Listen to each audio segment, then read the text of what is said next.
Hello dear traders, you're watching the latest financial calendar from ИнстаФорекс with me, Anna Kosatkina. In the latter part of the week, financial markets will watch closely the following macroeconomic statistics. Thus, the United Kingdom is to release its preliminary GDP figures for the second quarter. According to economists' forecast, the British economy is to advance by 0.6% on a quarterly basis and 1.4% year-over-year.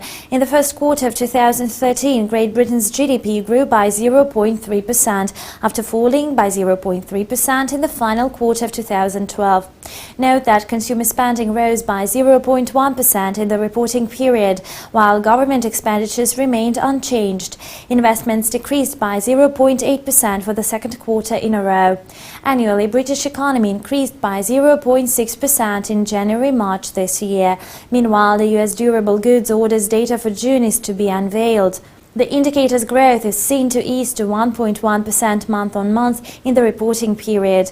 Note that in the previous month, US durable goods orders edged up by 3.6% against the expected 3.8%. That was the second month of growth in a row. According to the U.S. Department of Commerce, the country's durables rose to $231 billion in May. At the same time, the land of the rising sun is to disclose its National Consumer Price Index data for June. Analysts are calling for a 0.1% rise on a yearly basis. It is worth mentioning that Japanese consumer prices dropped by 0.3% in May after falling by 0.7% in April. The forecast suggested deflation at 0.4%.